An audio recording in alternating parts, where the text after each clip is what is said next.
আজকের টপিক হচ্ছে এএসডি বাচ্চাদের হাইপারনেস কমানোর জন্য ঘরোয়াভাবে আমরা মায়েরা কি করতে পারি। অ্যাট ফার্স্ট আপনাকে বুঝতে হবে আপনার বাচ্চা কেন হাইপার হচ্ছে। হাইপারনেসের প্রথম এবং প্রধান কারণ হচ্ছে খাবার, অর্থাৎ আপনার বাচ্চা কি খাচ্ছে সেটার দিকে অবশ্যই আপনার লক্ষ্য রাখতে হবে। ডক্টর যেই খাবারগুলো আপনার বাচ্চাকে অ্যাভয়েড করতে বলেছে সেই খাবারগুলো অবশ্যই আপনাকে অ্যাভয়েড করতে হবে। খাবারের প্রতি আমি এত জোর কেন দিচ্ছি সেটা অবশ্যই এখন আপনাদের সাথে আলোচনা করব। অটিজম বেবিদের মেইন প্রবলেম থাকে, তাদের অনেক পুষ্টিহীনতার প্রবলেম থাকে এবং মেধা বিকাশের প্রবলেম থাকে।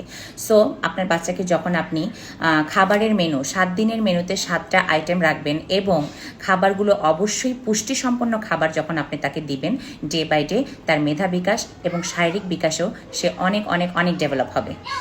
খাবারের ক্ষেত্রে আপনি সিলেকশন করতে পারেন ভাত, পাতলা ডাল, সবজি, মাছের ডিম, মুরগির মাংস, মুরগির ডিম, বিভিন্ন ধরনের ফল। অর্থাৎ আপনি আপনার বাচ্চাকে প্রতিদিনের মেনুতে অন্তত 1টা থেকে 2টো ফল মেনুতে রাখার চেষ্টা করুন।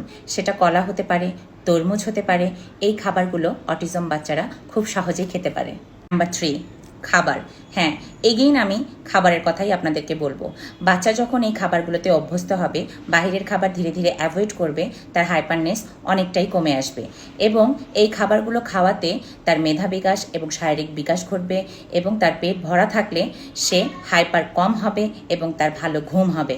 বাচ্চা যখন ভালো ঘুমাবে তখন আপনার বাচ্চার হাইপারনেস 100 থেকে দেখবেন 60 লেভেলে চলে আসছে। এক্সারসাইজ, বাচ্চাকে অবশ্যই প্রতিদিন এমন কিছু এক্সারসাইজ করান যে এক্সারসাইজগুলো করলে বাচ্চার হাইপার অ্যাক্টিভনেস অনেক বেশি কমে যাবে। অটিজম বেবিদের ক্ষেত্রে আমাদের মায়েদের এবং পরিবারের সকলের অনেক বেশি ধৈর্যশীল, যত্নশীল এবং বিনয়ী হতে হবে। বাচ্চা যখন খেলা করছে অবশ্যই তার খেলার সঙ্গী হন। আমরা মায়েরা ঘরের কাজে অনেক বেশি ব্যস্ত থাকি, কিন্তু এই কাজের ফাঁকে ফাঁকেও বাচ্চাকে একটু সময় অবশ্যই আমাদেরকে দিতে হবে। যে রুটিনের ভিতরে খাবার, ঘুম, তার যত্ন, পরিবারের সহযোগিতা, প্রতিদিন একবার করে বাহিরে যাওয়া, তার খেলার ভিতরে আপনাকে ইনভলভ হওয়া, এই সব কিছুই রুটিনের ভিতরে থাকতে হবে।